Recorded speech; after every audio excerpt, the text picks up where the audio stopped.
Hello everyone, welcome along to this week's golf show. And first of all, we got to congratulate our regular guest, six-time European Tour winner Simon Dyson, because he put up the winning team of Cameron Smith and Mark Leishman. There you go, he's celebrating already. Last week on the PGA Tour in the Zurich Classic of New Orleans. Aussie, Simon.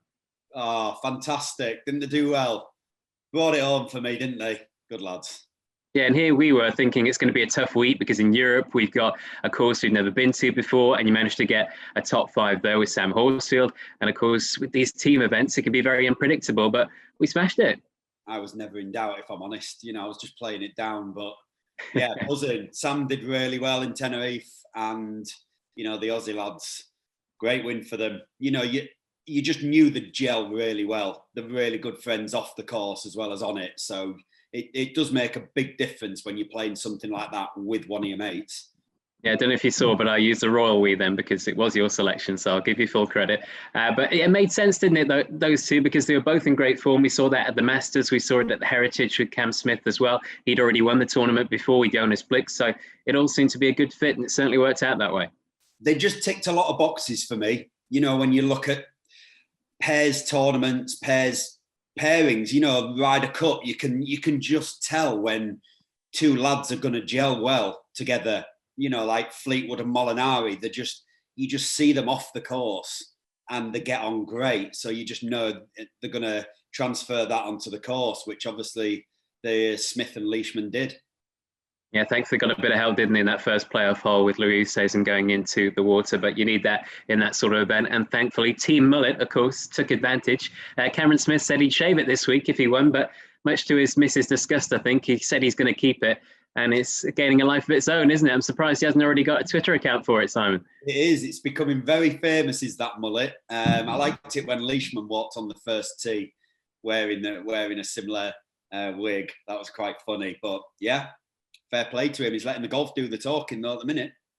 Yeah, it's working for him at least. A word on your other selection as well, Tony Fino and Cameron Champ, because that team were actually co-leading going into the final round. But again, Fino and Sundays, it's happened again, hasn't it, Simon? Gone backwards.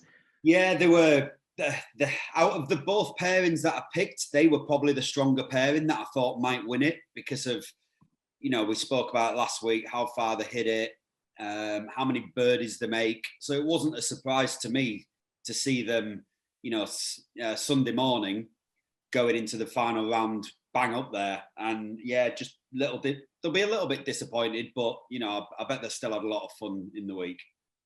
Okay, well, a great win for you and, of course, to Team Australia. And it was a good week on the European Tour as well, because, as I say, one of your picks, Sam Horsfield, picked up some place money in fourth. But, of course, nobody could touch the young South African. Garrick Higgo went at 25 under par, denying Max Kiefer once again. He finished second this week. And, well, there were signs, though, wasn't there? Because he'd come fourth in Austria the week before, and he just putted the lights out this week, and he made everything he saw, and that's why he came out on top. So I'm very impressive.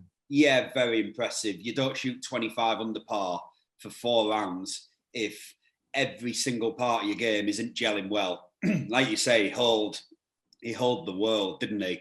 But you've still got to kind of play well to give yourself those chances and put yourself in that position. So to shoot 25 under is a fantastic feat. And what is it about these South Africans on tour? Because they always seem to produce new stars, don't they? It's like a conveyor belt out of South Africa. He's only 21, and actually he's now in 2, I think, of his 24 European Tour starts. It's the fastest ever for a South African on the European Tour to register 2 regular wins. So they just seem to keep producing and producing, don't they? I really don't know what it is down there. It must be something they eat or the air or whatever, but you always go down there. We talk about it. South Africans on the home turf are so hard to beat, but then they seem to bring it into Europe as well. So yeah, they just keep churning them out. We've had a long list of them from the early days, and they're just really stubborn, gritty players of the South Africans, and they just get it done. And just on that event, it was a new course, but it was pretty much as expected, wasn't it, going into the week, because there wasn't too much trouble. There was plenty of low scores, and I would imagine as we head to Tenerife, it'll be similar, Simon. I think it'll be exactly the same. I've looked at the course. It's quite open again. It's not very long. It's not a long course at all. So there'll be, it's one of those, I spoke about his all-round game, but it will basically turn into a putting competition. So whoever can hold the most putts will probably win it again this week. Okay, with that in mind, let's move on to this week's event on the European Tour. We're staying in the Canary Islands, but heading to Tenerife for the Tenerife Open. It's the first of back-to-back events at the Golf Costa Adeje in the southwest of the island. And the Tour did visit here in the early 90s, but of course, no form to go off. It is a new track and a very similar field to last week, Simon. Yeah, like for like, to be fair. Course is similar and the field's very similar. It's par 71. It's just short of 6,900 yards. I mean, that's almost unheard of nowadays. They're all 7.2 plus. So I think it'll be one of those where you see some really low scores. You might even be close to seeing 59, 60 this week if the wind doesn't blow. One thing I did notice that the fairways and the rough were paspalum, the grass surface, which isn't always available on tour, isn't it? It's something a few players do particularly like, so that could be something to look into. Yeah, absolutely. It's like for horses for courses. A lot of players will like it. Gets a bit stuck in there sometimes, but a lot of people can really read how that ball's going to come out of the rough, and that just suits their game more than others. So if the wind stays down, I'd imagine we're going to expect a similar score in the 20s. And actually, there's rain expected in the first couple of days. So if the course does soften up, it could be like throwing darts out there, couldn't it? Yeah, it could be, which is a surprise, actually, because I've seen a few of the lads on social media and the weather just looks stunning out there. So it's quite surprising that there's a bit of rain forecast, which is a bit gratifying for the lads. They've just come from, they were there last week. But the week before that, they were in Austria, absolutely freezing cold. So, but you know what? Somebody's going to leave that tournament happy. And you get all these guys moaning, saying, oh, it's not this and it's not that.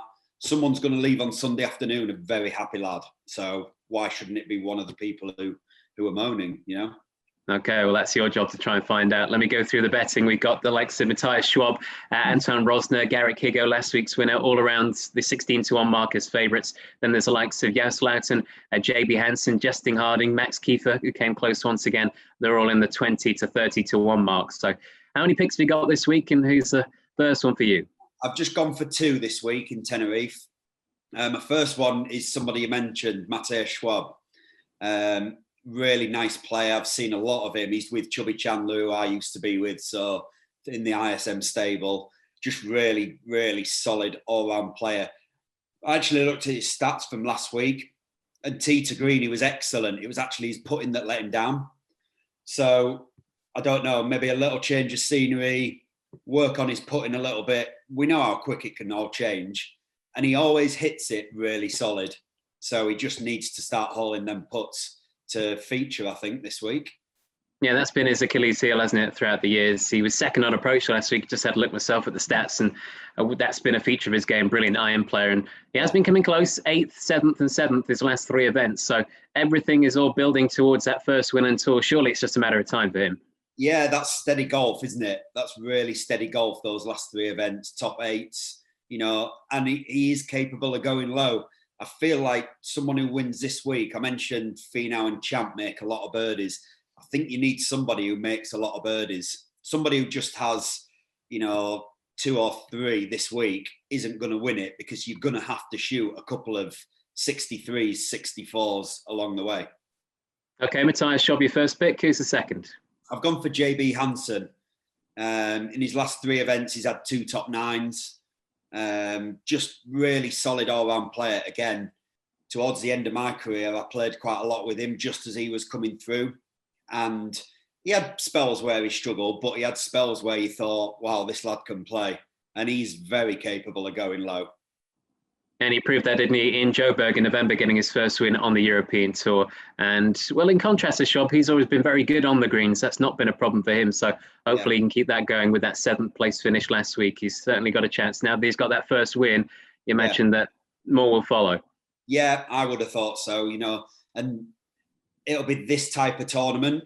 I think to step up to the next big level of like a bigger event, not quite a Rolex event, he's got to get a couple under his belt first before he steps up. So to win one of these would be great for him. Okay, hopefully it is this week. That's the European Tour event. Then let's move on to the one on the PGA Tour, which is the Valspar Championship. We're heading back to Florida on the Copperhead course at Innisbrook. It's a well-established event now, Simon, on the tour. And we've got a great field as well. Dustin Johnson, Justin Thomas, the headliners. And of course, you've got the double defending champion, Paul Casey, who missed out on the hat-trick bid last year when it was cancelled, but he'll be raring to go this week. He will be raring to go. He'll want that hat-trick without a doubt.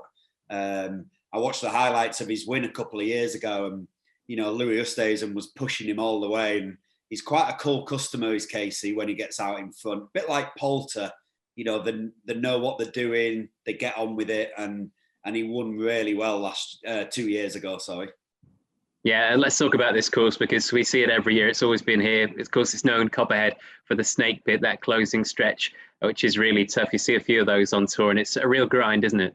It is a real grind, and you can tell with the scores, like you're looking at Europe and they're shooting 20, 22, 24 under.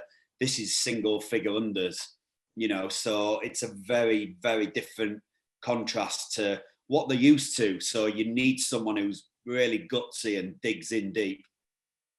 Yeah, we see that, as you say, with the winning scores and perhaps with the likes of quite a few non-American winners, international winners winning here. And I wonder if that is something quite telling because it's not your typical PGA Tour track, is it? No, it's not. It really isn't. And you saw it like 2 years ago with Casey winning it. Louis was up there. There was a couple of other Europeans doing well. And it just seemed, I don't know, it just seems to suit the Europeans a bit more, even though I haven't gone for a European this week. Okay, we'll get to your selections very shortly. It's no surprise that Justin Thomas is the favourite. He's around 8-1. And then you've got Dustin Johnson looking to find his form at 10-1. Patrick Reed's in there along with Victor Hovland and Paul Casey, of course, going for that hat trick. They're all at around 20-1 this week. So how many picks once again, Simon? And who's the first? I've gone for 2 again. And my first one is Jason Kokrak. He's got a really good record here. He's had 3 top 8s in the last 5 years here. And a few weeks ago, he had back-to-back top 10s. Maybe hasn't been playing quite as well the last few weeks. But again, you just need a course like this where you've done well to kind of get that resurgence of confidence. And but he's a good player. And obviously the course suits him. So. Well, he made the Masters, didn't he? But as you said before that, he had a good spell in Florida, actually, at the Players Bay Hill. So hopefully he can come back to the state and perform well once again. And he did finally get that win in October at the CJ Cup. So that'll be a massive confidence booster for him going forward. If he is in contention, then he knows he can pull it off. Huge confidence booster for him, especially to get that win when you've always kind of been coming close and putting in good performances. It's nice just to get over that last hurdle and get across the finish line. Okay, Jason Kokrak for you, the first pick. Who's the second? I'm going to go for someone you mentioned there as well, Patrick Reed. The course just kind of small, quick greens, tough course. He's a plotter. He knows his game better than anybody, and he can hit it both ways, high, low. Great putter. Fantastic putter. He's had 3 top 7s in the last 5 years. A couple of those were second places, and top 10 in his last event. Just really good all-round golfer.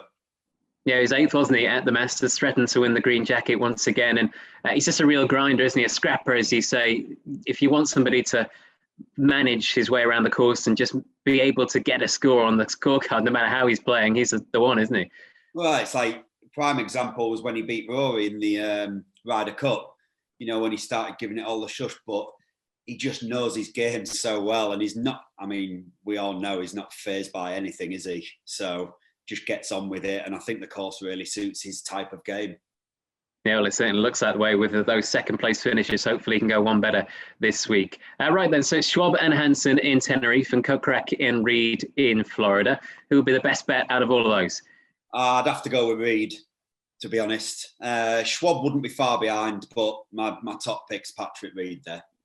Okay, well, we're in form. You had a cracking day yesterday on both tours and the win on the PGA, so hopefully we can continue that going into this week. Hope so. And what have you been up to? Because I noticed on social media, on Instagram, you're playing a lot at the moment. I am playing a lot. I'm enjoying it. I'm trying to get... Making a comeback. I'm trying to get the most of this weather. No, it's a long journey back, that, for me. But I'm actually playing quite nice. I kind of reassessed what I need to work on at the beginning of the year. So when we could obviously get back out, I started just purely working on that, and it's starting to pay off. I played nice today. Some good shots. And the Instagram game is pretty strong at the moment, Simon. Have you heard about this $40 million bonus pool on the PGA Tour? I don't reckon I'm going to be far off that, if I'm honest. That's what I was going to say. Well, in all honesty, what do you think about that? $40 million at the end of the season, shared out between, I think, the top 10 most influential players on the tour in terms of social media. It's incredible, isn't it? Yeah, it's a bit crazy, isn't it? I think it's, I understand the power of social media and what they can bring and things like that. But somebody made a really good point, and they said, well, if you're giving the money for people who promote golf the best, just give it all to Tiger, because he's the best of the lot of us. And it's a fair point, that, to be honest. Yeah, and I think it's no surprise that he tweeted for the first time since his accident last week when it was announced with his dog and his crutches, just letting everybody know that he's okay, and got about 1 million likes. So yeah, he's after that $40 million. If he actually manages to not play for the rest of the year and pick up the $40 million, he'll probably still out-earn everybody, or at least a share of the 40 million. Yeah. But yeah, he's going to be top of the list, isn't he? So you're just a little bit behind him, but keep at it and we'll see. Yeah, I'm quite a lot behind him, but we're working on it. We're working on it. Unfortunately, at Betfred, there is no bonus pool. Right, hopefully we can continue to give some winners out, though, like we did last week on the PGA Tour. So thanks for that, Simon. Thanks for joining us. Good luck this week. Good to see you. And thanks everybody for watching as well. Make sure you get to betfred.com. A couple of events this week, both getting underway on Thursday on the European and PGA Tours. Well, myself and Simon will be back next week, hopefully, to celebrate another winner. We'll see you then.